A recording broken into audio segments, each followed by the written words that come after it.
বিসমিল্লাহির রহমানির রহিম। আসসালামু আলাইকুম। আশা করি যে যেখানে আছেন আল্লাহ তাআলার অশেষ রহমতে অনেক অনেক ভালো আছেন। আজকে আপনাদের সাথে শেয়ার করব দারুণ মজার একটি চিকেনের রেসিপি। এই চিকেনের নাম দিয়েছি আমি চিকেন মাসালা।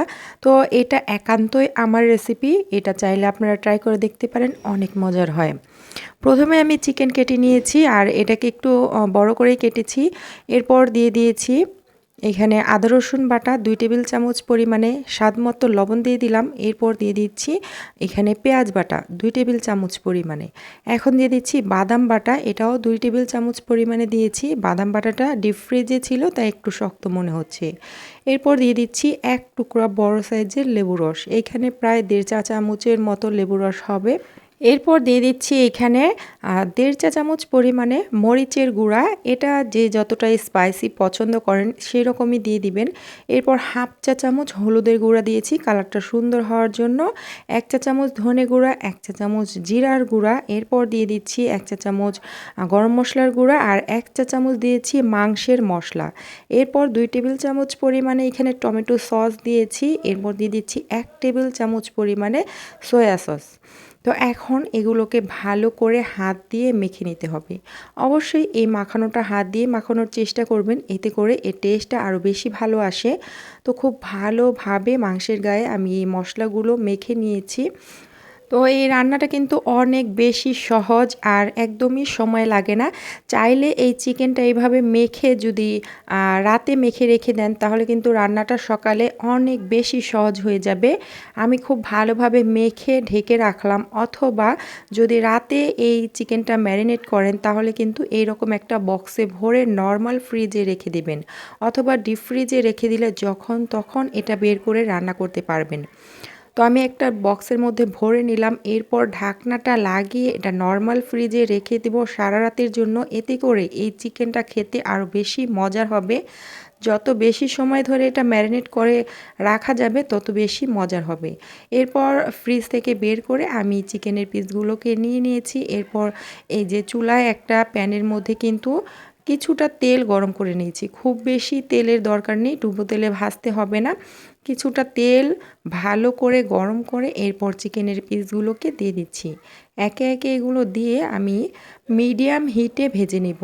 খুব বেশি হাই হিটে ভাজবো না, মিডিয়াম হিটে এগুলোকে ভেজে নেব। এতে করে এই চিকেনগুলো খুব সুন্দরভাবে সফট হবে। তো যখন একটা পাশ একটু লালচে কালার হয়ে যাবে তখন এগুলোকে উল্টে দিচ্ছি। আর এইভাবে যদি চিকেনটা রান্না করেন তাহলে ভাত, রুটি, পরোটা, পোলাও সব কিছুর সাথেই কিন্তু এটা পরিবেশন করতে পারেন। বিশেষ করে এই চিকেনটা দিয়ে নান রুটি দিয়ে খেতে অনেক বেশি মজার হবে। যেমনটা বারবিকিউ খেতে লাগে সেই রকম লাগবে। তো কথা বলতে বলতে আমি কিন্তু এগুলোকে উল্টে দিয়েছি, আর এগুলোকে এইভাবে 2-3 বার উল্টে পাল্টে আমি এগুলোকে একটু ভালো করে ভেজে নেব, যতক্ষণ না এটার মধ্যে একটা লালচে কালার আসছে সেই পর্যন্ত। আজকের এই রেসিপিটা যদি একটু হলেও ভালো লেগে থাকে লাইক, কমেন্ট, শেয়ার করতে ভুলে যাবেন না। তো আমি এগুলো উল্টে পাল্টে ভেজে নিচ্ছি, আর ভেজে নেওয়ার পর এগুলোকে নামিয়ে নিব।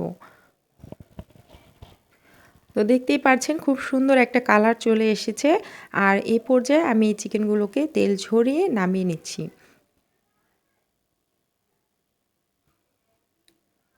এগুলো নামিয়ে নেওয়ার পর এখন আমি এই তেলের মধ্যে বাকি যে চিকেনগুলো ছিল সেগুলোকে ভেজে নিচ্ছি। একইভাবে এগুলো ভেজে নামিয়ে নিব। তো এই পর্যায়ে কিন্তু আপনারা এইভাবেই এগুলো খেতে পারেন, অনেক অনেক মজার হয়। অথবা এইভাবে করে একটু মশলাদার বানিয়ে নিতে পারেন। তো আমি যে বাটির মধ্যে অবশিষ্ট মশলাগুলো ছিল চিকেন মাখার পরে আমি যে ভেজেছি, অবশিষ্ট কিছুটা মশলা ছিল, সেই মশলাটা দিয়ে দিলাম এখানে প্যানের মধ্যে দিয়ে খুব ভালোভাবে নেড়েচেড়ে একটুখানি কষিয়ে নিচ্ছি, যাতে করে মশলার যে কাঁচা গন্ধটা সেটা চলে যায়। খুব ভালোভাবে কষিয়ে নেওয়ার পর এটাকে আমি সামান্য একটু এখানে পানি দিয়েছি যাতে করে মশলাটা পুড়ে না যায়। এখন হচ্ছে এর মধ্যে দিয়ে দিব টমেটো সস। এইখানে প্রায় 1/2 কাপ পরিমাণে টমেটো সস ব্যবহার করেছি। এই সসটা দেওয়ার কারণে কিন্তু স্বাদটা অনেক বেশি বেড়ে যাবে। এরপর দিয়ে দিচ্ছি 2 টেবিল চামচ পরিমাণে সয়া সস। এরপর দিয়ে দিচ্ছি এইখানে চিনি। এখানে আমি 1 চা চামচ পরিমাণে চিনি ব্যবহার করেছি। তো আপনি টেস্ট অনুযায়ী ব্যবহার করতে পারেন। এরপর 1/4 চা চামচ গোলমরিচের গুঁড়া দিয়েছি। দিয়ে খুব ভালোভাবে মিশিয়ে দিচ্ছি। এখানে যদি আপনারা অনেক বেশি স্পাইসি করতে চান এখানে চিলি ফ্লেক্স দিতে পারেন, অথবা এখানে বোম্বাই মরিচ একটু কেটে দিয়ে দিতে পারেন, অনেক সুন্দর ফ্লেভার আসবে। তো আমি যেহেতু বাচ্চারা খাবে তৈরি করছি, তাই এখানে খুব বেশি ঝাল অ্যাড করিনি, এটাই একদম পারফেক্ট ছিল।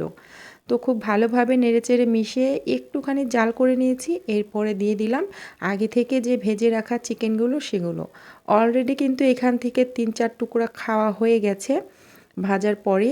তো এরপরে আমি খুব ভালোভাবে এটাকে মিশিয়ে নিচ্ছি। আর চুলার আঁচটা কিন্তু এই পর্যায়ে একদম লো হিটে রাখতে হবে, তা না হলে দ্রুত সসগুলো শুকিয়ে যাবে। তো খুব ভালোভাবে নেড়েচেড়ে এটাকে আমি মিশিয়ে দিচ্ছি। আর এটা এখন আর খুব বেশি সময় লাগবে না, চুলার হিটটাকে একদম কমিয়ে দিয়ে তারপরে এটাকে ঢেকে আমি কিছুক্ষণের জন্য অপেক্ষা করব। তো ঢেকে দিচ্ছি, ঢেকে দেওয়ার পর কিছুক্ষণ অপেক্ষা করব, কিছুক্ষণ মানে 2 মিনিটের মতো অপেক্ষা করেছি আমি। আর দেখতে পাচ্ছেন খুব বেশি সময় ধরে রান্না করলে সসটা শুকিয়ে যাবে। যদি আপনারা একদম গামাখা অবস্থায় রাখতে চান তাহলে আরও একটু শুকিয়ে নিতে পারেন। তো এটা আমার হয়ে গেছে, আমি চুলাটাকে অফ করে ঢাকনা দিয়ে ঢেকে 5 মিনিট অপেক্ষা করব।